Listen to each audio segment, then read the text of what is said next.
Bueno, los que estáis todos aquí sabéis a quién venís a ver, no tengo que presentarle casi. Hoy tenemos la suerte de contar con Ricardo Amils, y digo la suerte porque le tuvimos que pedir que viniera casi en el último momento, hace muy poquito, porque el ponente que teníamos planeado finalmente y por desgracia no pudo asistir. Pero Ricardo muy amablemente dijo que sí a la primera. En eso tenemos mucha suerte, María y yo, con estas charlas. Sí, bueno, si no hubiera venido hoy, hubiera venido otro día, pero bueno, pues mira, hoy tenemos la suerte de contar con él. Como podéis ver ahí detrás, él es investigador del Centro de Astrobiología CAP INTA CSIC, también además dependiente de la NASA, que eso siempre da prestancia al asunto. Yo no puedo decir lo mismo el CIB, solo el CSIC. Y además es profesor de microbiología en la Universidad Autónoma de Madrid y pertenece también al CBM. En la charla de hoy nos va a hablar del interés astrobiológico de la extremofilia.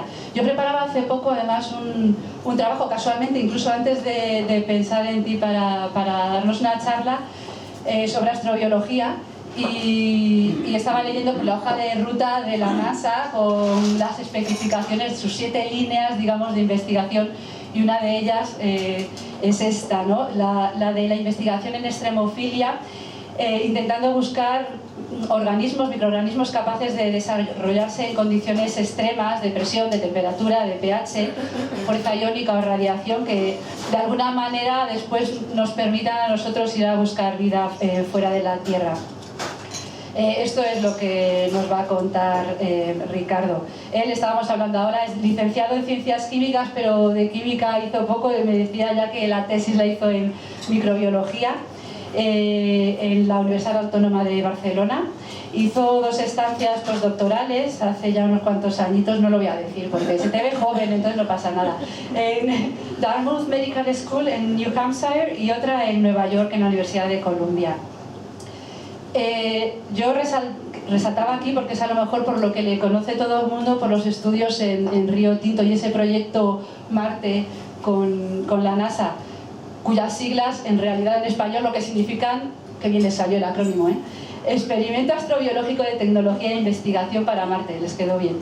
Y la idea es esa que os comentaba antes, buscar formas de vida extremófilas en el subsuelo del Río Tinto, aquí en España, e intentar también desarrollar esa tecnología que algún día se pueda usar en la búsqueda de vida en Marte. Yo no me enrollo más, le paso el micro a Ricardo y él nos lo contará todo, seguro. Intentaremos.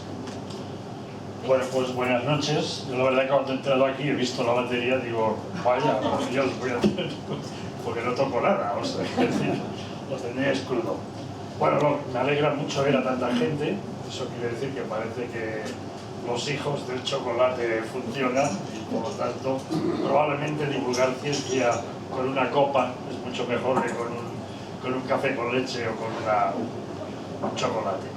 Bueno, y bromas aparte, pues vamos a entrar en faena. En realidad, por lo que me han dicho, hay que introducir el tema. Yo no he querido entrar en muchos detalles porque no es ni la hora ni el lugar y porque, por lo que entiendo, aquí lo más divertido es hablar y discutir al final.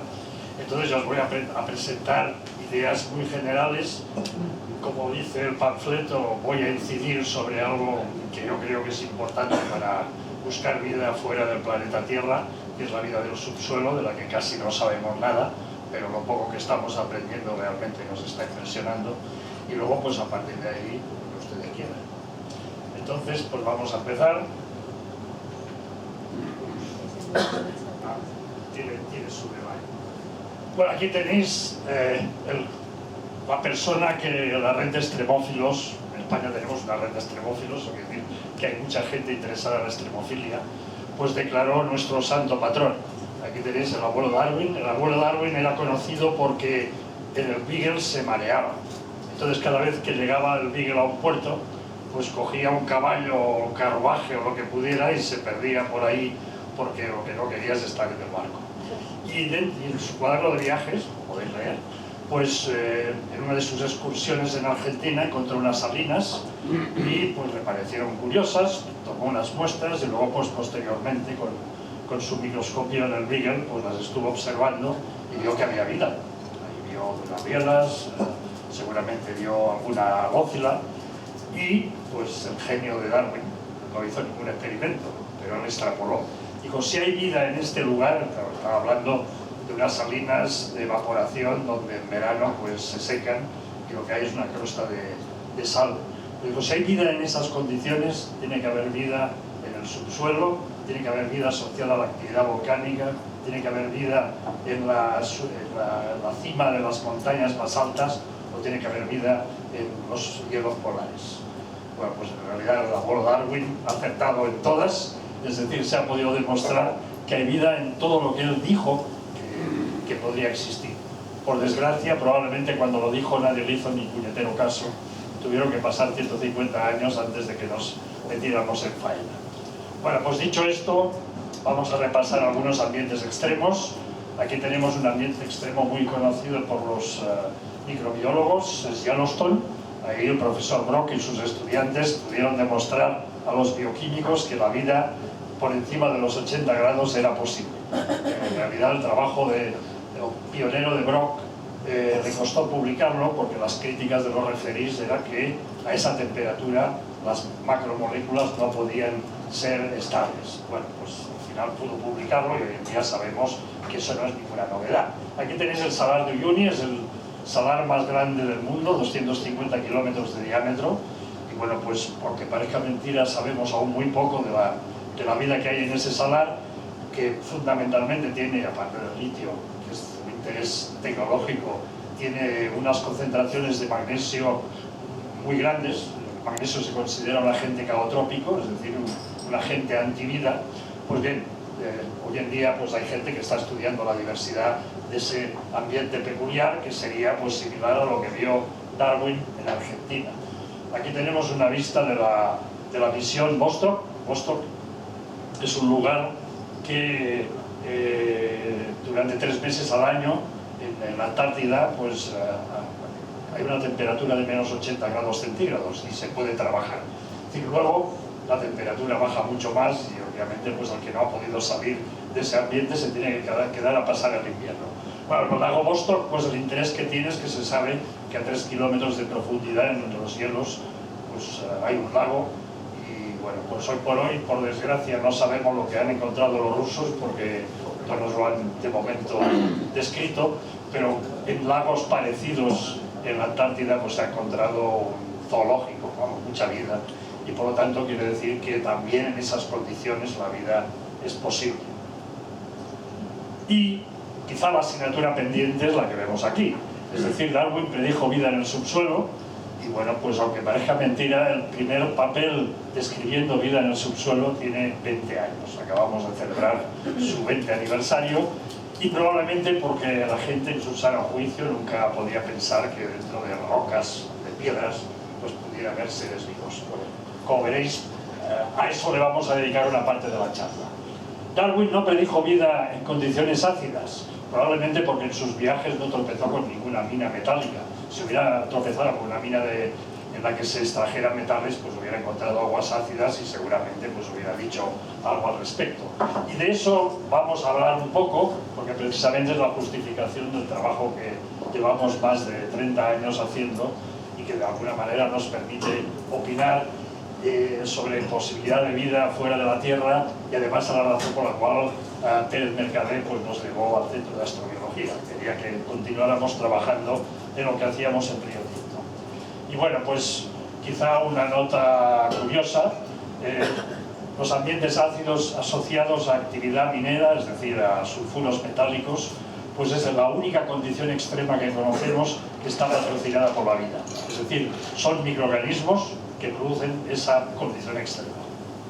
El resto de las condiciones extremas que hemos puesto antes y que podríamos continuar enumerando, como la radiación, la presión, etc., son lo que llamamos constricciones geofísicas, es decir, son condiciones que se dan y a las cuales la vida se adapta. Fijaros bien la diferencia entre una adaptación y realmente una condición extrema patrocinada por la actividad biológica. Y bueno, pues en este país tenemos la suerte de tener Río Tinto. Río Tinto es un río de casi 100 kilómetros de longitud, con un pH ácido de 2,3 y que tiene la tabla periódica en solución. Vamos, es realmente un ambiente extremo. Probablemente la condición más extrema de Río Tinto no es su bajo pH, sino la elevada concentración de metales pesados tóxicos. Y bueno, pues una característica de Río Tinto es que en su cabecera pues puede llegar a tener concentraciones de hierro de entre 15 y 20 gramos por litro, lo cual es alrededor de 6 órdenes de magnitud por encima de las concentraciones de hierro normales que hay en nuestros lagos y en nuestros ríos. Y bueno, pues después de muchos años de acumular información en este ambiente, aquí tenéis el árbol de la vida procariótico, los diferentes filas, y teñidos en rojo aquellos donde se ha encontrado algún tipo de microorganismo en Río Tinto. Y ahí pues se saca la conclusión de que la mayoría de los filas están en negro. Eso quiere decir que hay poca diversidad, y eso es lo que permite aceptar que el Río Tinto es un ambiente extremo, porque la ecología nos dice que un ambiente extremo es aquel que tiene poca diversidad. Y bueno, a partir de ahí se puede hacer un diagrama de cómo funciona el sistema. Insisto que no quiero entrar en los detalles porque no quiero llevaros a otro lugar, pero entendemos bien cómo en la columna de agua funciona el sistema, qué microorganismos son capaces de oxidar el hierro, cuáles son capaces de reducirlo, por qué se mantiene el pH constante. Aquí tenéis la reacción de hidrólisis del ion férrico, que es el responsable de que el pH sea constante, que probablemente es importante para la vida, y asociado al ciclo del hierro, que es el ciclo central, tenemos el ciclo del azufre, porque recordemos que los sulfuros metálicos pues tienen también azufre. Por lo tanto, el ciclo del azufre también tiene una pequeña participación en este sistema, pero un sistema completamente dirigido por el hierro. Y hace unos años empezamos a estudiar la diversidad en los sedimentos. Lo que he mostrado antes era la diversidad en la columna de agua, y bueno, pues de viso podéis daros cuenta que aquí hay muchos más nombres y más cosas. Eso lo que nos permite concluir es que realmente en una matriz semisólida como un sedimento se permite mucha más diversidad, porque probablemente se puedan crear micronichos, que eso no se puede dar en un Erlenmeyer o en la columna de agua donde todo se mezcla. Y bueno, quizá nombrar una paradoja, porque seguramente algunos habéis oído hablar de ellas.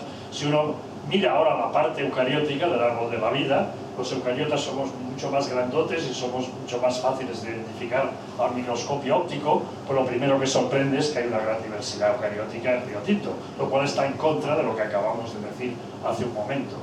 Aparte, pues por si hay algún escéptico en la sala, eso no solamente se hace de visu, sino que se puede hacer pues clonando, y aquí podéis ver todos los grandes grupos del árbol eucariótico, en negro acrónimos de referencia y en rojo los clones que se han encontrado en Río Tinto. Eso demuestra que realmente hay una gran diversidad. Y esta es la pregunta que hoy por hoy aún no podemos responder. Es decir, ¿por qué hay tantos eucariotas? ¿Por qué hay tanta diversidad eucariota en un lugar donde es tan extremo y además hay muy poca diversidad procariota? Asignatura pendiente, no tenemos respuesta. También se han encontrado fagos, vamos, lo digo para los virólogos de la sala, para que estén contentos.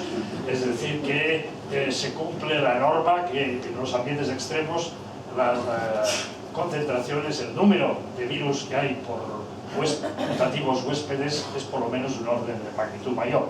Eso se da también en ambientes salinos o en ambientes termófilos. Y seguramente eso lo que nos está diciendo es que los virus tienen algo que ver con las adaptaciones a esos ambientes extremos. Pero bueno, la pregunta obvia es, oiga, ¿cómo pueden hacer un río con esas características, con 20 gramos por litro de hierro en solución gracias al ácido sulfúrico 0,1 molar que se da en la cabecera? Bueno, pues una hipótesis razonable es que eso es el producto de un bioreactor subterráneo, en el cual, donde se encuentra el sustrato, que serían los sulfuros metálicos, el agua, que sabemos que existe, y los microorganismos ponen en marcha ese bioreactor que producen esos productos metabólicos que vemos en el sistema. Y bueno, pues aparte del proyecto Marte que se ha mencionado anteriormente, hace 6 años en el Centro de Astrobiología nos animamos a pedir un proyecto RC. Realmente no teníamos ninguna... nunca soñamos de que nos lo dieran, pero bueno, supongo que convencimos a los referís por las locuras que pusimos en el mismo. En realidad lo que queríamos era conocer cómo era la vida en el subsuelo de la faja pirítica ibérica y bueno, pues nos lo dieron. Como los RC son proyectos bien dotados, eso nos ha permitido hacer cosas que antes no podíamos hacer. Este es el lugar del crimen, esto se llama Peña de Hierro, es una mina abandonada, es la cota más alta de aguas ácidas que hay en la zona minera de Río Tinto y bueno, pues ahí es donde quisimos perforar para realmente saber qué es lo que había en el interior. Aquí veis el laboratorio de un geomicrobiólogo, es completamente diferente a los que estás acostumbrada a ver en el CIB. Y bueno, aquí podéis ver cómo trabajamos. En realidad los testigos se van extrayendo de la perforación, los geólogos a pie de obra deciden qué testigos son los que vale la pena estudiar. Esos testigos se meten en bolsas de plástico y se inyectan nitrógeno para eliminar el oxígeno, porque tener en cuenta que debajo de nuestros pies no hay oxígeno, completamente un ambiente completamente, estrictamente anaerobio. Y luego todo el análisis se hace dentro de cámaras anaerobias con el fin de que los putativos habitantes nunca se expongan al agente oxidante, al oxígeno. Y ahora pues os voy a mostrar las distintas técnicas que hemos utilizado. Insisto que la idea no es entrar en los detalles, sino que veáis que realmente cuando el proyecto está bien dotado, pues se pueden hacer cosas que de otra manera son difíciles. Aquí tenéis una litología del sistema, que como no sé si hay algún geólogo en la sala, pero como yo no lo soy, no me voy a detener en ello, no sé que me piquéis en algún renuncio. La cromatografía iónica a pie de cañón permite rápidamente obtener información. Por ejemplo, en este caso podemos ver que hay una gran cantidad de nitratos. Eso es una buena noticia para los respiradores anaerobios. Hay fosfatos, hay sulfatos. También lo que se ha hecho es técnicas bioquímicas para detectar la presencia de azúcares y de proteínas. Esta es la prueba del algodón de que realmente hay vida debajo de nuestros pies, porque si no, pues no podíamos encontrar ese tipo de señales. Se han analizado los gases que están ocurridos en estas estructuras y lo que podemos ver es que debajo de nuestros pies hay gran cantidad de hidrógeno, el mejor dador de electrones que existe en el mundo mundial, y anhidro carbónico, que eso es una buena noticia para los autótrofos, es decir, que los habitantes de ahí abajo no tienen ningún problema, tienen energía, tienen una fuente de carbono. Víctor Parro, en el Centro de Astrobiología, tiene un cacharrín que lo quieren mandar a Marte para detectar señales de vida por inmunología, pero mientras no encontramos la misión en la que se pueda meter el artefacto de Víctor, pues de momento lo utilizamos en el mundo mundial para poder detectar vida en otros lugares. Y podéis ver, por ejemplo, a menos 90 metros de profundidad, señales positivas inmunológicas para una colección de microorganismos acitiobacillus que, insisto, no he querido entrar en la nomenclatura porque no creo que sea ni el lugar ni la hora, sino que lo que nos interesan las ideas, y también cosas pues, que de momento no podemos explicar. Por ejemplo, se han detectado psicrófilos, pero bueno, tened en cuenta que se ha detectado una señal inmunológica. Eso no quiere decir que haya psicrófilos a esa profundidad, o sí los hay, y realmente pues habrá que averiguar qué es lo que hacen aquí. También lo que se hacen son cultivos de enriquecimiento. Esa es la manera más sencilla de poder detectar actividades de interés que queremos demostrar que existen, y a partir de esos cultivos de enriquecimiento se pueden aislar microorganismos. De momento ya hemos aislado 23 ciudadanos de vida subterránea en la faja pirítica, y bueno, pues hemos detectado actividades que se esperaban como oxidadores de hierro y azufre, actividades que eran predecibles como reductores de hierro y azufre, eso lo que permite pensar que hay ciclos biogeoquímicos que funcionan. Hemos detectado actividad metanogénica porque se ha encontrado metano, y por lo tanto pues hemos querido saber quién era el responsable, y siempre que hay la producción de un metabolito, pues es lógico pensar que habrá alguien que lo va a aprovechar. O sea que se han buscado metanótrofos y se han encontrado, y también, pues como habéis visto, hay mucho nitrato, por lo tanto era razonable buscar desnitrificantes, y también hay mucho ácido acético. Esa es la razón por la cual hemos buscado actividades acetogénicas. Obviamente esa no es la tabla completa de posibles actividades que hay ahí debajo. Seguramente hay muchas más, como veremos a continuación, pero eso realmente se ha podido demostrar por técnicas habituales de ecología microbiana que funcionan ahí. Y bueno, pues como todo el mundo en la actualidad, pues si uno no hace secuenciación masiva no hace nada. Entonces pues se ha hecho secuenciación masiva. Cuidado, que hay que subrayar que a partir de ADN extraído de roca, que tiene su aquel, vamos a decir que la cosa no es fácil. Y bueno, pues aquí tenéis el árbol filogenético, la descripción de la biodiversidad que hay en ese pozo, pero insisto, no voy a entrar en los detalles porque no creo que sea de interés. Y donde me quiero detener un poco es en la técnica que creo que es más poderosa para poder entender qué es lo que pasa en una matriz sólida, como sería el subsuelo, y es las técnicas de hibridación in situ. Aquí tenéis, por ejemplo, los resultados de hibridación in situ utilizando sondas fluorescentes para, por ejemplo, la parte de la izquierda contra beta proteobacterias, la de la derecha contra gamma proteobacterias y la de abajo, una mucho más específica, contra Thiobacillus ferrooxidans, que es uno de los reyes de este mambo, vamos, que le gusta oxidar la pirita.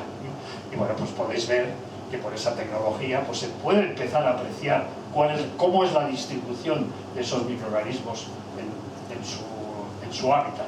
Se puede apreciar pues, las colonias y sobre todo lo que se puede apreciar es la densidad de población. Vamos, en realidad en el proyecto Marte habíamos visto alguna bacteria diseminada, aquí lo que podemos ver es acumulaciones importantes de bacterias.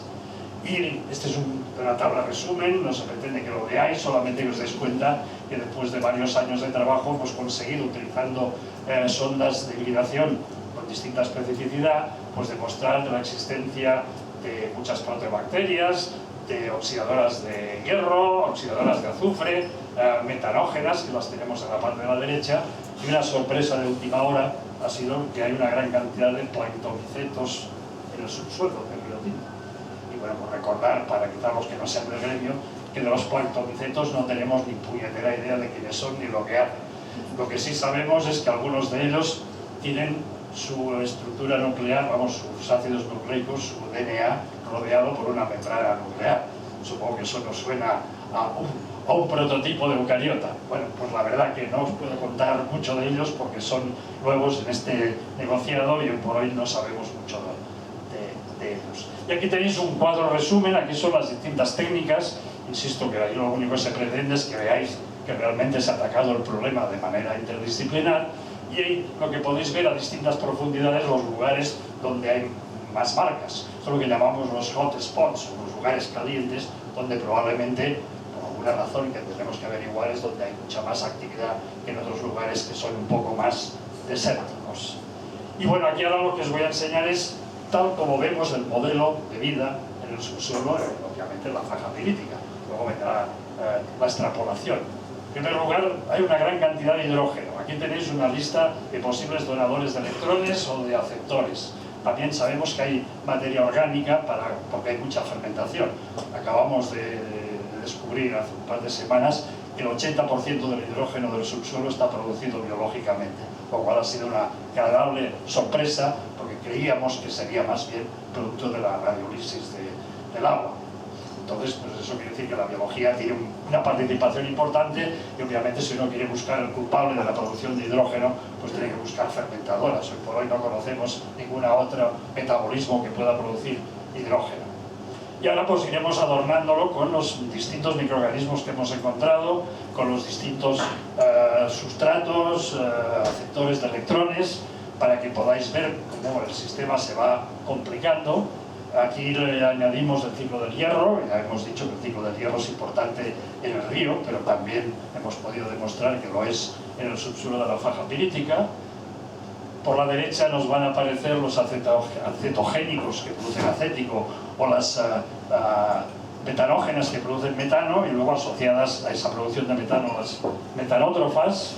Y luego hay una colección de reacciones que son completamente abióticas, es decir, que esos productos del metabolismo de esa actividad quimiolidotrófica lo que permite es que se formen nuevos minerales. Por ejemplo, la pirita botroidal, es una pirita en forma de coliflor que se distingue de la pirita que tenéis en vuestras colecciones de microorganismos, minerales, porque la pirita que tenéis en vuestra colección está formada a alta presión y temperatura. Es una pirita geológica, mientras que cuando esa pirita está producida por la actividad de las sulfatorreductoras produciendo sulfídrico, pues como se hace a presión y temperatura normal, pues tiene un aspecto completamente diferente. Bueno, dicho esto, esto está acompañado de reacciones, otra vez, no quiero entrar en los detalles, pero siempre que veáis una B, quiere decir que es una reacción biológica.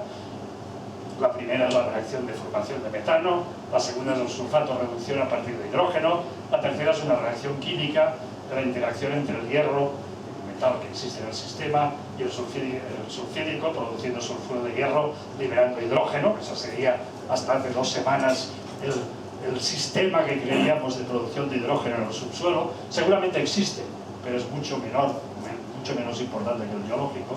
Luego esa reacción puede continuar y forma la pirita botronital que os acabo de mencionar, más hidrógeno.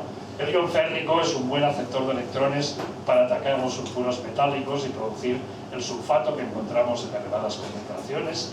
El ion ferroso, que es el producto de esa reacción, puede a su vez ser oxidado anaerobiamente utilizando el nitrato, que sabemos que existe, produciendo ion férrico y nitrito, que también lo detectamos. El ion férrico es un buen aceptor de electrones para la respiración anaerobia de materia orgánica. Eso nos puede producir el CO2 que necesitamos para producir metano, y probablemente para todos los autótrofos que les guste ese metabolito. La siguiente reacción es la reacción de acetogénesis y la última es la sulfatorreducción utilizando otro compuesto distinto del hidrógeno. Igual, como ya he dicho antes, este no es un catálogo completo de reacciones, seguramente hay muchas más, pero ninguna de esas reacciones necesita para nada lo que sucede en la parte superior. Esa es la razón por la cual a este tipo de vida se le llama vida en el lado oscuro, porque esa vida que funciona, vive Dios, no necesita que le den nada de la radiación de la estrella. Probablemente la única dependencia de la radiación de la estrella será que el planeta esté a la temperatura adecuada para que el agua esté en estado líquido, pero nada más. Es decir, es un efecto secundario. Y bueno, pues obviamente la pregunta es, oiga, ¿y esto para qué sirve? Generalmente eso es lo que pregunta la señora María, ¿no? Bueno, pues obviamente se ha avanzado mucho en este campo, no por el interés astrobiológico, ni el interés darwiniano de saber lo que tenemos debajo de los pies, sino porque de eso se puede sacar pasta. Estos son los fundamentos de lo que se llama biominería, y hoy en día pues una parte importante de los metales son extraídos utilizando microorganismos de ese tipo. Pero obviamente lo que nos ha traído aquí es la astrobiología, y en 5 minutos voy a intentar resumir rápidamente para poder entrar a discutir qué es lo que sabemos hoy en día de Marte, para que podamos discutir si vale la pena o si hay posibilidad de que la vida se dé en el planeta rojo. Y bueno, pues probablemente algunos ya habréis visto esa imagen muchas veces repetida, es decir, es una obsesión astrobiológica el agua en Marte. ¿Por qué? Porque sabemos los biólogos que si hay agua, la energía está asegurada, la energía en todo el universo, y los elementos también, hoy en día los astrofísicos han demostrado que son universales. Por lo tanto, lo único que necesitamos es un solvente que sea bueno, lo suficientemente bueno para que la vida lo pueda utilizar, y bueno, por esa razón nos hemos obsesionado en buscar señales de agua en Marte, y ahora aquí lo que veremos son los resultados de algunas misiones, por ejemplo el Opportunity, el Mare Opportunity, que amartizó en Meridiani Planum, y bueno, pues lo primero que hizo es descubrir que había un mineral muy peculiar, se llama jarosita, y la jarosita tiene unas connotaciones muy interesantes. Solamente se forma en condiciones ácidas. Eso no le está diciendo que en el lugar donde se encuentre jarosita el pH era ácido. Espero que eso os suene a algo conocido. By the way, en Río Tinto hay mucha jarosita, lo que pasa es que en este caso está producida por la actividad biológica. También, pues, los MERS encontraron unas pelotitas, que llamaron blueberries o arándanos en español, que de un tamaño regular y que precisamente utilizando espectroscopía Mohs-Bauer se pudo demostrar que era óxido de hierro. Es decir, estos son los hematites que hay en Marte o en esta zona de Marte, y lo que hoy en día aún no está demasiado claro es porque todos tienen un tamaño regular. Algunos creen que eso se debe a un curso de agua potente que ha ido erosionando esos estructuras minerales hasta que alcancen ese tamaño. Obviamente eso es una hipótesis interesante, pero no está demostrado. El otro MER fue mandado a 180 grados de distancia ecuatorial. Esto generalmente se hace en la mayoría de las misiones con el fin de reportar cosas que están diametralmente opuestas para ver si son globales o son casuales. Y bueno, pues lo que el Spirit vio al cabo de un tiempo, empezó a patinar y patinando pues empezó a exhumar cosas que había en el subsuelo, vamos, bueno, el subsuelo, en realidad debajo del polvo que cubre el planeta Marte. Si el Spirit no hubiera patinado, nunca hubiéramos sabido, por ejemplo, que a 180 grados de distancia ecuatorial también hay arándanos o blueberries, es decir, que la geoquímica se repite a larga distancia. Y no solamente eso, sino que exhumó sulfatos, obviamente pues estamos interesados en saber cuál es su origen, y también sílice casi pura. En el planeta Tierra la sílice casi pura se produce solo por actividad hidrotermal submarina. Bueno, eso obviamente le ha dado a los que tienen un submarino que puede bajar a profundidades para encontrar esas chimeneas, pues una ventaja que no tenemos nosotros, porque con los proyectos que nos da el Ministerio, pues no hay manera de conseguir un Alvin y bajar ahí abajo.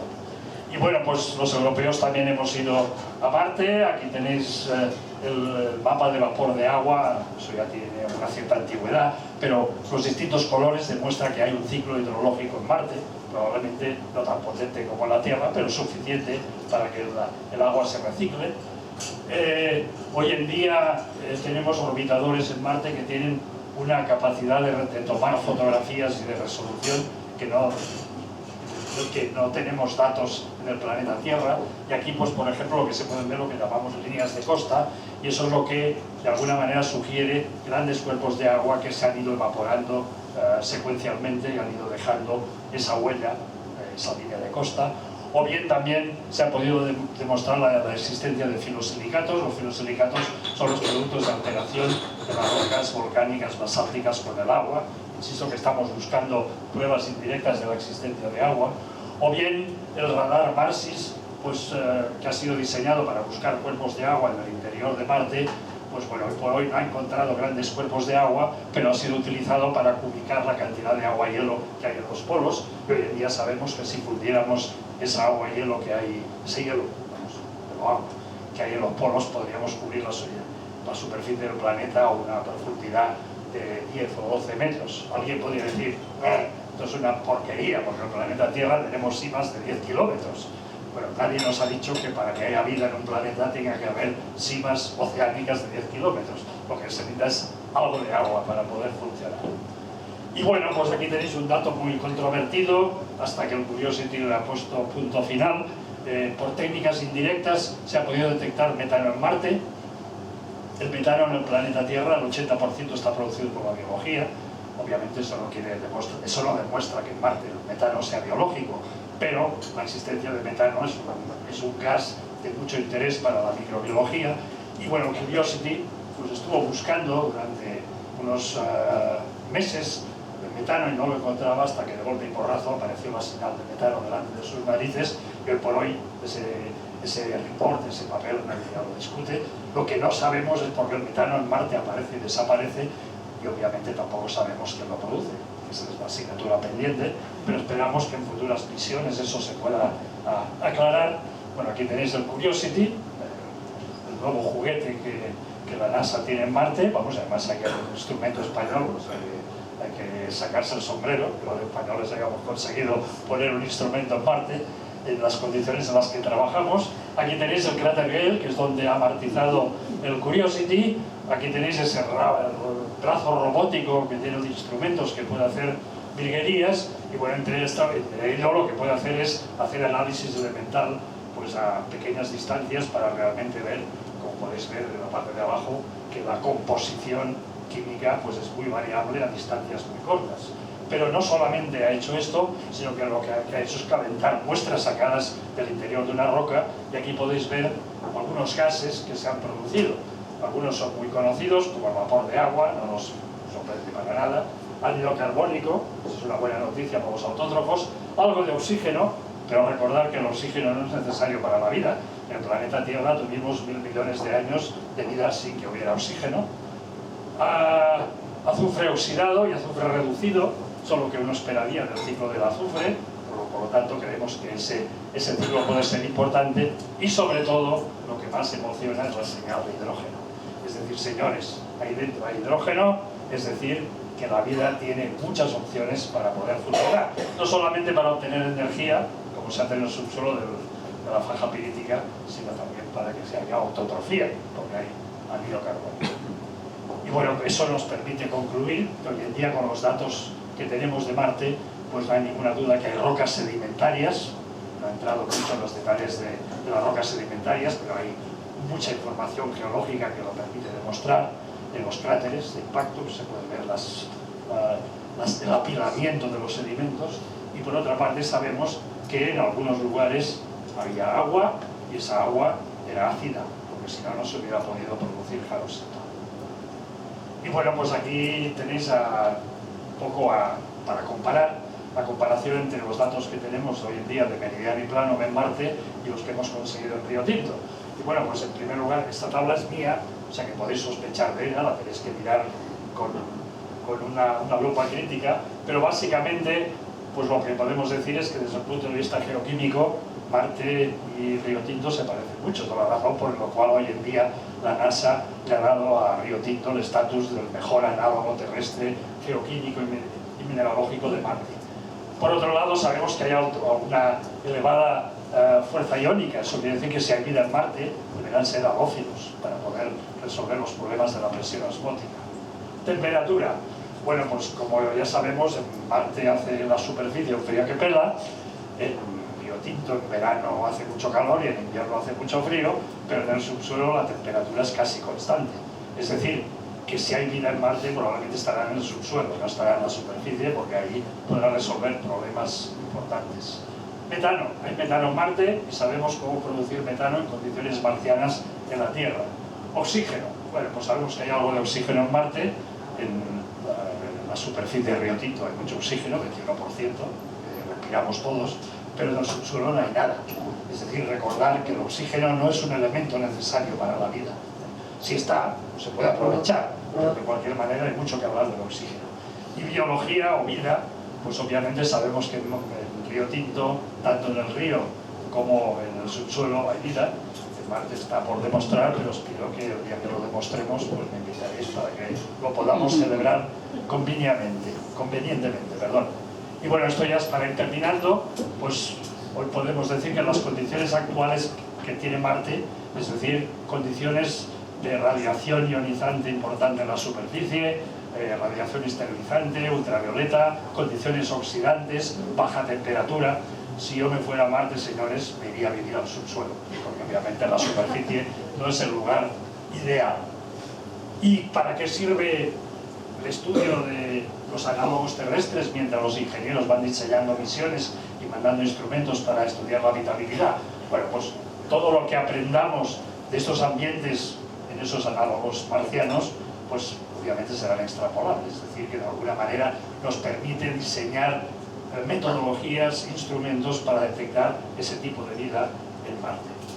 Y, bueno, aquí tenéis, eso acaba de salir, es propaganda para viajar a Marte por la NASA, y para que os deis cuenta de que realmente no hay ninguna duda de que Marte es un lugar donde se puede ir y se puede habitar, independientemente de la película que hemos visto hace unos meses, que es muy interesante. Es un póster muy bonito y que además la NASA lo regala. Si alguien quiere, que teclee en Google donde corresponda y os darán la dirección para que lo pidáis y os lo mande para poner en la habitación de vuestra casa. Y recordar que probablemente estamos aprendiendo muchas cosas de Marte, pero de momento no sabemos nada de lo que pasó o que pasaba en el planeta Tierra cuando la vida apareció aquí. Sabemos que la vida apareció en la Tierra hace 3,5, 3,6 miles de millones de años, pero aún es un debate intenso qué condiciones se daban a la Tierra, qué atmósfera tenía, los océanos, qué pH tenían, había hierro, no había hierro. Por lo tanto, pues lo que probablemente podremos conseguir a partir de la información que saquemos de Marte, que se quedó congelado, es un planeta congelado en la época donde apareció la vida sobre la Tierra, pues lo podremos extrapolar, tener en cuenta que Marte y la Tierra son dos planetas hermanos, y por lo menos a partir de ahí quizá podemos aprender más de nuestra abuela. Y bueno, para terminar, la charla decía vida extra, vamos, el interés de la astrobiología, en los ambientes extremos de la astrobiología. Obviamente Marte es lo más cercano que tenemos y es donde hoy en día tenemos más posibilidades de poder sacar información sobre esa posible vida. Pero hay otras opciones. Aquí tenéis una vista de Júpiter con su luna Europa. Y bueno, Europa también es de mucho interés, seguramente habéis oído hablar de él, porque en Europa se sabe que hay un océano debajo de una capa de hielo de unos 10 kilómetros.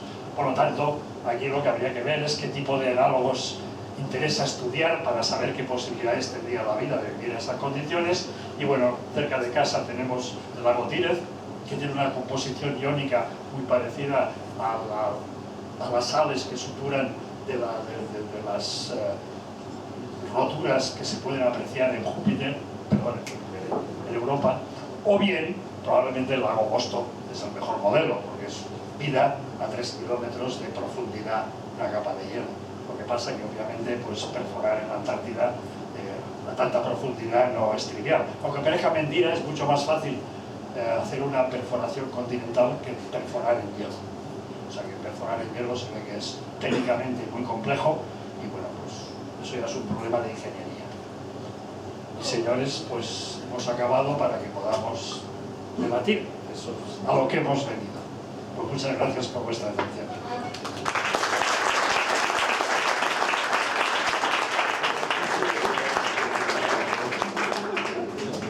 Bueno, ya sabéis, como bien dice él, que a nosotros lo que más nos gusta aquí es preguntar y que aprovechéis y le preguntéis todo lo que queráis a Ricardo. Yo, antes de... os podéis ir preparando las preguntas, os tenéis que acercar, eso sí, porque no tenemos inalámbrico, con lo cual yo ahora estiro el cable, pero os tenéis que acercar hacia adelante para poder preguntar. Yo iba a decir que yo soy química, con lo cual ver tanta reacción química ahí me ha gustado, y ver que la química está en todo, hasta en el subsuelo. La química es todo. Ahora vendrá un físico y vamos, me cruzará la cara, pero bueno, la química está en todo. Y Ricardo nos lo ha demostrado. Y yo además trabajo en un grupo de reconocimiento molecular de carbohidratos, con lo cual a mí me encanta lo de ver los azúcares por ahí, en todas estas charlas de la búsqueda de vida, o en la del origen de la vida que tuvimos en abril del año pasado, porque necesitamos azúcar para poder tener un RNA o tener un DNA, con lo cual a mí esto también me tira por mi campo, me gusta mucho también. Dicho esto, y muchas gracias Ricardo, os dejo el turno a vosotros. Quien tenga preguntas que se vaya acercando, prefiero no empezar yo, así que os toca a vosotros. ¿Quién se anima? ¿El primero? Estaba claro. Bueno, yo tenía una, pero ya la has medio contestado tú con tu tabla comparativa, ¿no?, de la situación en Río Tinto y de Marte, y nos has dejado claro ahí que en Marte todavía no se ha encontrado ningún microorganismo, desgraciadamente. Curiosity lleva, o sea, yo iba más a los instrumentos, o sea, la instrumentación que lleva el robot, nos has enseñado ahí, análisis elementales puede hacer, pero ahora mismo está equipado con instrumentos que pudieran detectar microorganismos o no. Yo entiendo que no. A lo mejor nos puedes profundizar un poco más en esa instrumentación que se necesitaría mandar para detectarlos. Es una misión de estudios de habitabilidad. La NASA y probablemente la ESA sigue, entiende que antes de decidir dónde se quiera estudiar y perforar, por ejemplo, pues tenemos que conocer un poco más las condiciones de Marte para saber qué posibilidades tiene la vida. Ten en cuenta que las misiones Vikingo, que tienen solamente 40 y pico de años, si os leéis el concepto biológico, microbiológico de vida que esperaban, nos descojonaríamos de risa. Es decir, es que realmente era completamente naif. Hoy en día, precisamente, con todo lo que hemos incorporado, pues tenemos que buscar otras señales. Pero vamos, el Curiosity es un gran experimento, una gran misión, pero básicamente busca señales de habitabilidad. Podría detectar carbohidratos, y se ha dicho que se ha encontrado alguna cosa, pero de cualquier manera probablemente la parte más importante de la misión Curiosity es detectar minerales, porque tiene un difractómetro de rayos X. Las misiones anteriores se ha utilizado espectro Bosbauer, que es mucho más lerdo y muchos geólogos no les gusta para identificar minerales. Y bueno, pues seguramente la próxima misión, la 2020 o con la del año 18 que está preparando la ESA, ya será algo más astrobiológica. Pero aún están dándole vueltas a la habitabilidad. ¿Qué tipo de instrumentos? Bueno, pues básicamente lo que tenemos es un espectrómetro de masas, que ese es el que nos gustaría que pudiera atrapar metano y saber si hay fraccionamiento isotópico. Ya sabéis que la vida fracciona hacia abajo y el cosmos fracciona hacia la parte de arriba. Pero bueno, por hoy no se ha detectado suficiente, o sea, no pudieron atrapar suficiente metano cuando lo encontraron como para poder estudiar el fraccionamiento isotópico, pero sí sirve para estudiar fraccionamiento, vamos, y otras cosas. Hay análisis elemental y luego lo que hay es un difractor de rayos X para la mineralogía, y luego está la parte española, que es un suite de instrumentos para estudiar condiciones ambientales, radiación, temperatura, etcétera, etcétera. Y si me dejo algo, pues ya me lo dirá alguien. A mí me sorprende, la verdad. Estaba el otro día viendo un documental de estos de la NASA, de cómo llegó el hombre a la Luna, y ves los ordenadores, ves la Apolo y dices, Dios mío, ¿cómo hicimos eso? Claro, vemos a Curiosity, ya impresiona un poco más. Cuando tuvimos a los ingenieros de la Agencia Espacial Europea aquí hablándonos de Rosetta, claro, ellos me decían, bueno, te hablamos de las operaciones científicas solo, y yo les dije así, bueno, entonces, pues no, ya que venís dos, y que venga el ingeniero y me explique cómo demonios tú puedes poner eso ahí arriba y que funcione, porque claro, las condiciones para que funcione ese robot son también interesantes. ¿Tenéis alguna pregunta para no monopolizarlo yo? ¿Sí? ¿Te pasa el micro?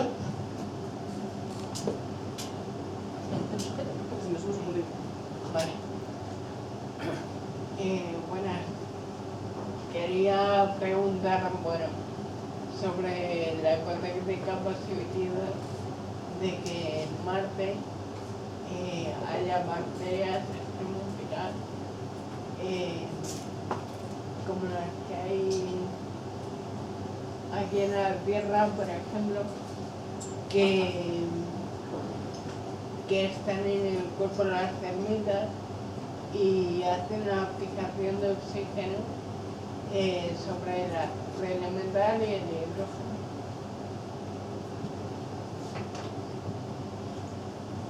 Obviamente, especular sobre el tipo de actividades metabólicas que podemos encontrar en Marte, pues hoy en día es un poco ridículo. Creo que y también está en los intestinos de algunos insectos, pues tendría que haber metanógenas produciendo metano, y eso, el metano se detecta, por lo tanto sería suficiente. El que haya otras actividades metabólicas seguramente las habrá, pero hasta que no haya señales de ese metabolismo o podamos identificar al microorganismo, pues yo creo que eso es una especulación. No veo razón de por qué no, pero no tengo ninguna razón de por qué sí para defenderlo. ¿Tú crees que hay microorganismos bajo el subsuelo de Marte? Ahora ahí te mojas. No, yo me mojo, no tengo ninguna duda. ¿Te parece? Rotundo, sí, rotundo. Se admite discusión. ¿Alguna pregunta más?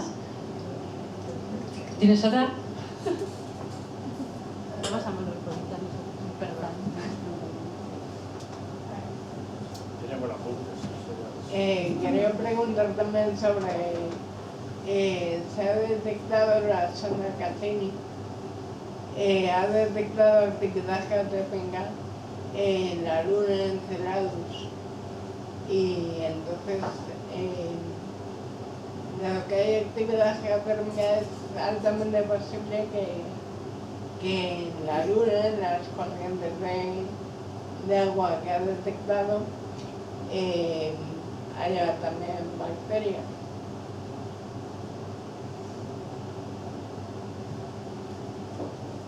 Correcto, sí, hay más opciones que las que he puesto. He puesto los 40 principales, que son Marte y Europa, pero Enceladus últimamente tiene buenos números, porque al tener, como has dicho bien, agua, lo importante es que haya agua. Obviamente, pues la vida es posible, pero las misiones en Enceladus son más complicadas aún que a Europa. La próxima misión grande que va a haber hacia las lunas de Júpiter van a hacer pass-by, van a orbitar alrededor de estas lunas, pero probablemente la misión JUICE, que es de la ESA, lo que va a hacer es intentar aterrizar en Europa. En estos días está en discusión todo ese tipo de misiones. Tener en cuenta que lo que cuesta mucho entender a la gente normal, y probablemente los ingenieros que estuvieron aquí os lo contaron, lo que cuesta entender es cómo se fabrica una misión. Es decir, cuando la ESA o la NASA pues, considera que es oportuno, lanza un llamamiento de ideas. Y ahí puede presentar cartas de interés cualquiera. Luego se seleccionan aquellas que son razonables o factibles o que están dentro de la llamada y se seleccionan 10 para darles dinero para que demuestren el proof of concept, o sea, que demuestren que lo que pretenden hacer es factible. A partir de ahí hay una competición entre esas 10 para que se seleccionen 3 misiones, de las cuales finalmente volará una. Os podéis dar cuenta de que realmente trabajar en misiones espaciales hay que tener un hígado a prueba de bomba, porque la probabilidad de que tu misión o tu instrumento vuele es baja.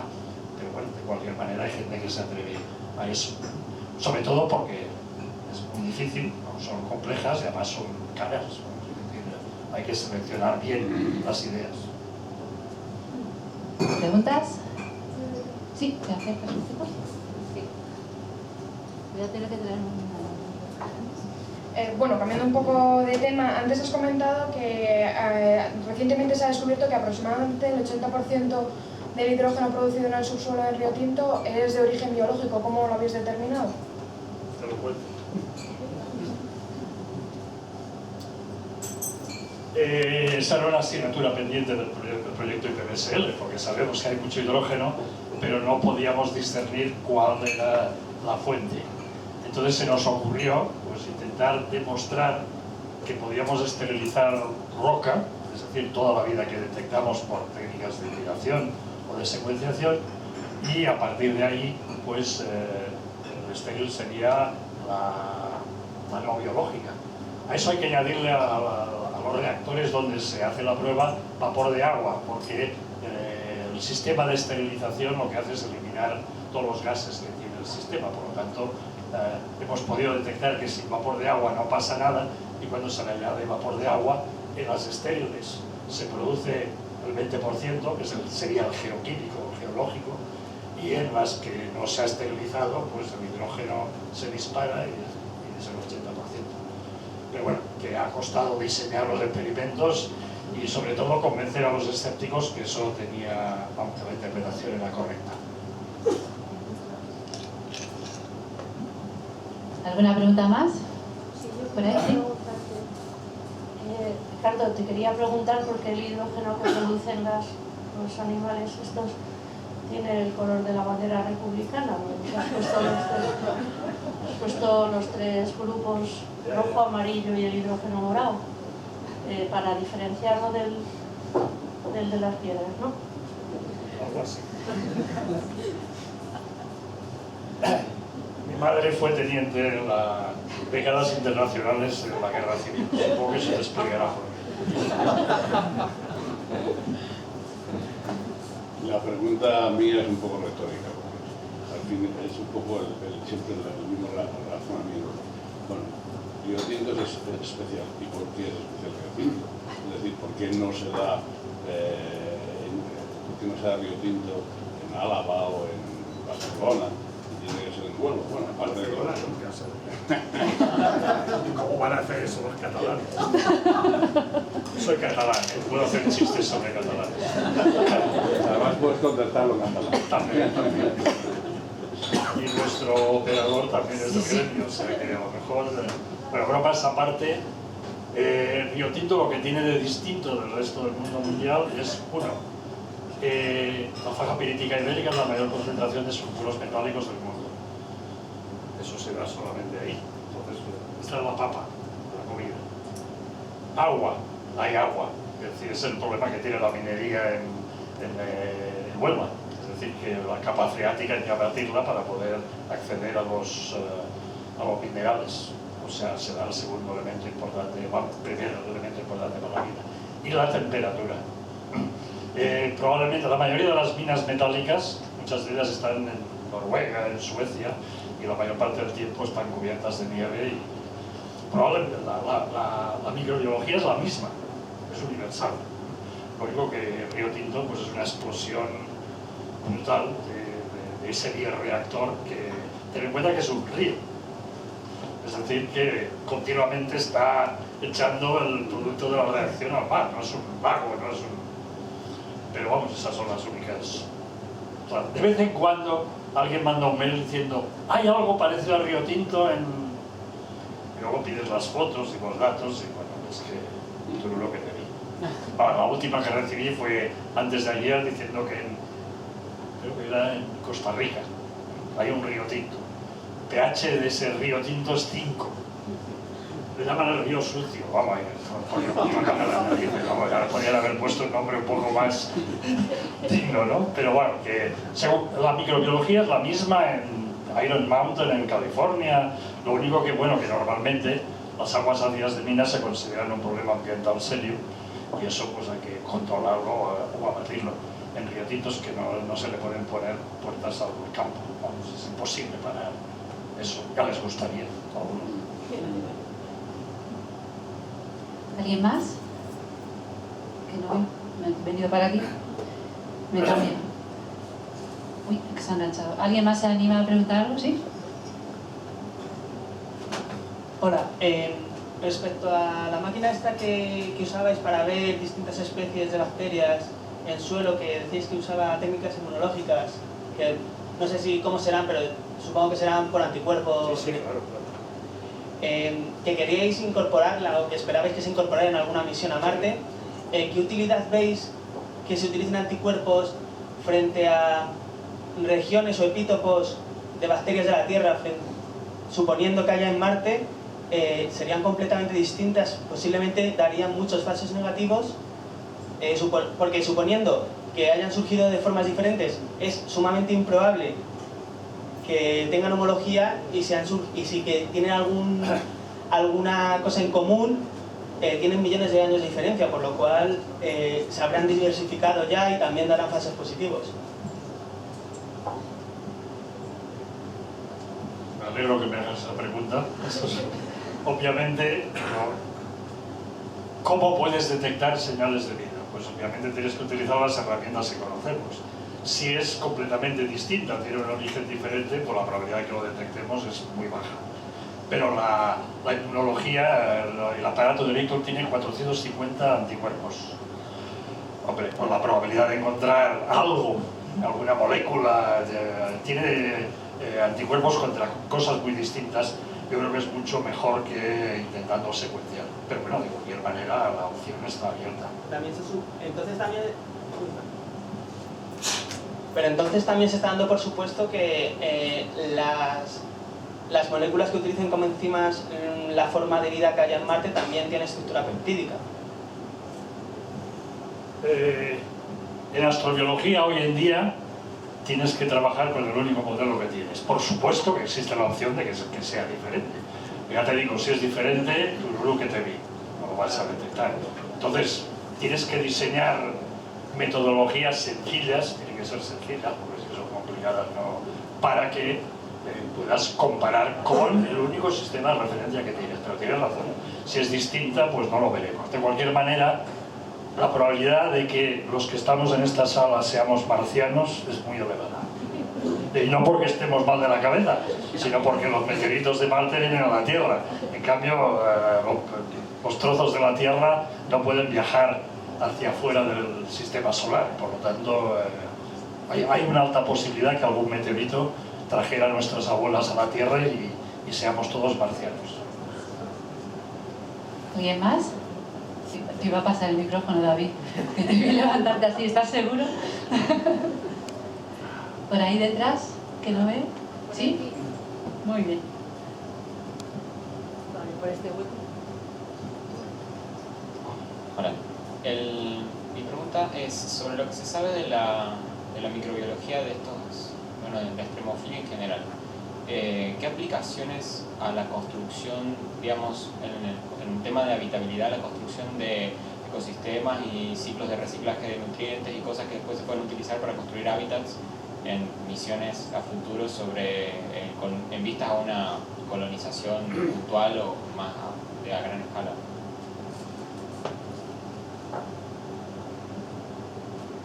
Hombre, aunque te parezca mentira, ya hay diseños de misiones para extraer metales haciendo biominería. No está nada mal, o sea que podemos ir a hacer minería a Marte o en otros lugares. Obviamente las posibles, tú vas con aspectos más básicos, es decir, yo creo que si un ecosistema se establece, tiene que tener los ciclos biogeoquímicos funcionando. Y eso se tiene que dar por añadido. Un sistema que solo vaya en una dirección no tiene futuro. En el planeta Tierra el éxito de la vida ha sido que se cierran los ciclos. Si no se cerraran los ciclos, el día que has oxidado todo el azufre o todo el hierro, se acabó el negocio. O lo mismo que la reducción, da lo mismo la dirección que vayas. La gran invención de la vida en el planeta Tierra, y probablemente, si es verdad que la vida es lista, pues lo habrá aplicado en todas partes, es el concepto de que si tú reciclas, eso tiene vida eterna. En cambio, si solo vas en una dirección, pues ya que se te acabe el sustrato, se acabó el negocio. Pero insisto que todo eso es una extrapolación, obviamente habrá que demostrar. Pero puntualmente, ¿qué aplicaciones habrá? Por ejemplo, la biominería. Bueno, ¿tú quieres aplicaciones tecnológicas? Sí. Claro, pues, bueno, ¿te parece poco extraer metales en Marte? No, me parece genial. Podrían utilizar... Bueno, hombre, ahí tendrías que ordeñar lo que sabe hacer cada extremófilo. Obviamente, un barófilo que esté a 10 kilómetros de profundidad oceánica en Marte no tiene nada que hacer, porque no hay negocio. Pero un termófilo, pues si hubiera actividad volcánica, lo que pasa es que la última actividad volcánica, pues parece que terminó hace años, lo que no sabemos lo que hay en el interior. Puede ser que hay altas temperaturas, igual que en la Tierra, en el interior. No sabemos si... O sea, de la geofísica de Marte no se sabe nada. Los de baja temperatura, esos están al día, por eso casi todos los modelos de estudio están en la Antártida, porque precisamente es la temperatura que es análoga a la que tiene el planeta Marte hoy en día. Y obviamente todo lo que aprendamos de los que viven a baja temperatura nos darán ideas de cómo se puede vivir en Marte y probablemente pues utilizarlos también para alguna utilidad.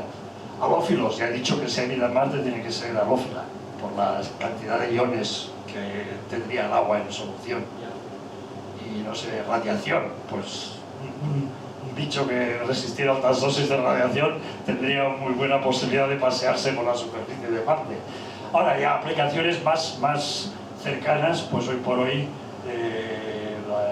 el planeta Tierra es la termofilia, para tener enzimas que utilicen la ocupación de renios para ir más rápidas, que probablemente, pues no sé si eso sería de interés en la colonización, pero sobre todo pues eso, los quimiomitorófos que son capaces de solubilizar metales, y eso sí que es algo, eso seguro. Ahora ya digo, hay diseños de hacer minería en la Luna y en Marte.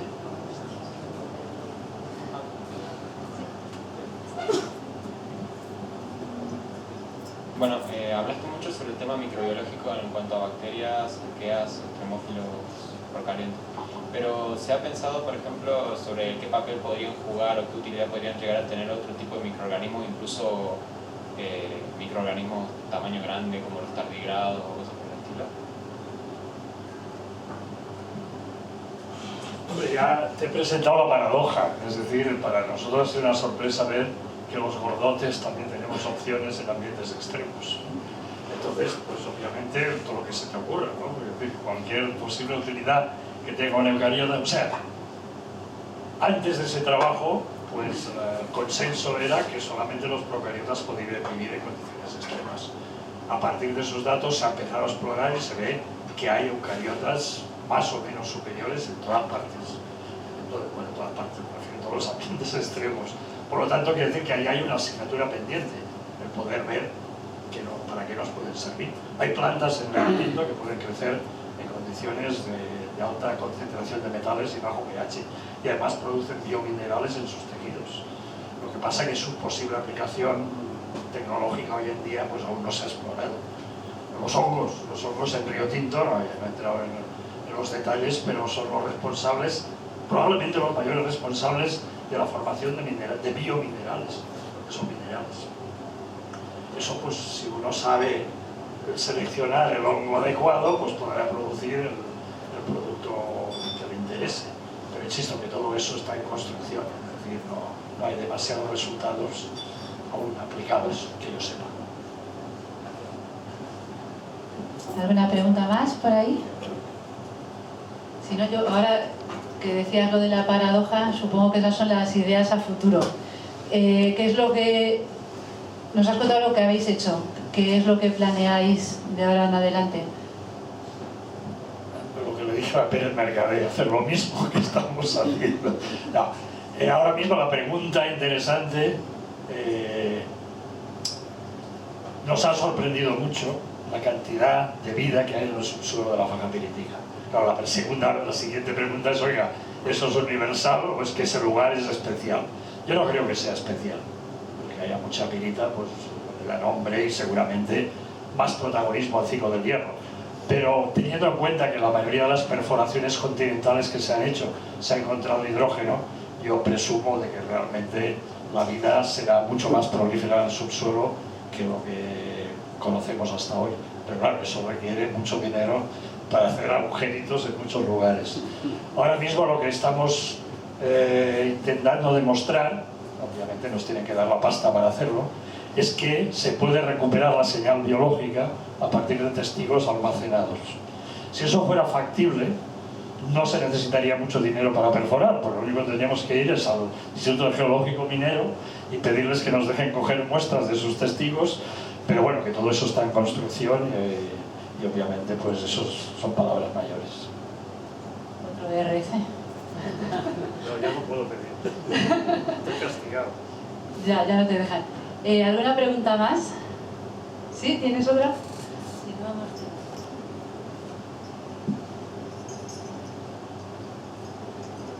Hablando de estos dispositivos, ¿están preparadas las sondas para encontrar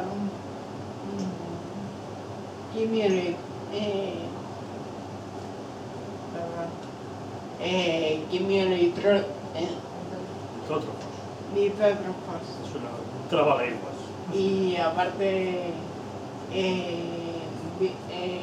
señales en hidrocarburos sólidos.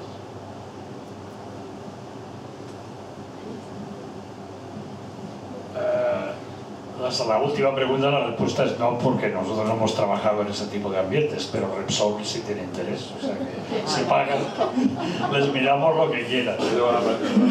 ¿Las pastillas o qué? Bueno, pero ten en cuenta que muchos de los productos con los que trabajan son sólidos. O sea, los productos de destilación producen cosas muy curiosas. Pero bueno, volviendo a tu primera pregunta, si hay sondas específicas para quimiolitótrofos, y los hay de distinta especificidad. Podemos ver a las beta-proteobacterias y también podemos ver a Citiobacillus ferróxidas que es capaz de oxidar hierro en condiciones aerobias y reducirlo. Para muchas actividades que se han detectado por secuenciación aún no existen sondas, pero para eso lo que necesitaremos es pues eso, mucho tiempo y tranquilidad para diseñarlas. Diseñar una sonda específica para hacer hibridación in situ no es trivial, sobre todo porque hay que demostrar que es específica. Ese tipo de sondas se podrían mandar en un robot como Curiosity y funcionarían perfectamente. Pero cualquier cosa que tengas que traer de la muestra de vuelta va mal. ¿Tiene que ser todo in situ o...? No, pero obviamente el día que consigamos... El futuro de la exploración de Marte es mandar astronautas. El día que vaya un astronauta hará el trabajo que hemos hecho durante años en una tarde. Sí, pero luego no van a poder volver. Bueno, pues los dejamos ahí. ¿Qué problema hay? Ahí no nos dicen nada. Podríamos preguntar si Rajoy se presenta voluntario, ¿no? Puede ser, hay opciones. Es una buena idea. Bromas aparte, eso está en marcha. Tardaremos más o menos años por problemas económicos, fundamentalmente. Hay que hacer mucha investigación antes de poder mandar a gente. Pero bueno, mientras tanto, pues los robots hacen lo que pueden y obviamente pues cada vez hacen cosas más inteligentes, vamos, es decir, el aparato de Víctor puede detectar 450 tipos de estructuras, ¿no? Pues que no está nada mal, ¿no? Y está diseñado para volar, o sea, tiene un tamaño pequeño y hace todo lo que tiene que hacer. Pero bueno, igual que esos, pues seguramente habrá otros artilugios. Yo conozco, porque he leído el programa, vamos, el proyecto, de mandar un secuenciador. A alguien le interesaban las secuencias, ¿no? Pues también hay ganas de mandar algo para extraer, sabemos hoy en día extraer ADN de rocas y ver si si tenemos suerte podemos amplificar algo. Nos queda claro que la vida se abre camino, da igual el entorno, si nadie tiene ninguna pregunta más, os dejo ahora levantar la mano y si no ya damos por concluida la sesión y mientras nos acabamos las copas podemos seguir hablando con Ricardo. Como nadie levanta la mano, pues aquí lo dejamos. Muchísimas gracias de nuevo, Ricardo. Espero que te dé para pedir, si no es una RC, que sea otra y puedas continuar con esto y que vengas a contárnoslo aquí. A ver, cuando se encuentren esos microorganismos, te esperamos. Ya el gancho nos lo lanzaste tú, nosotras te esperamos, seguro. Muchísimas gracias a todos por haber venido. Os invito...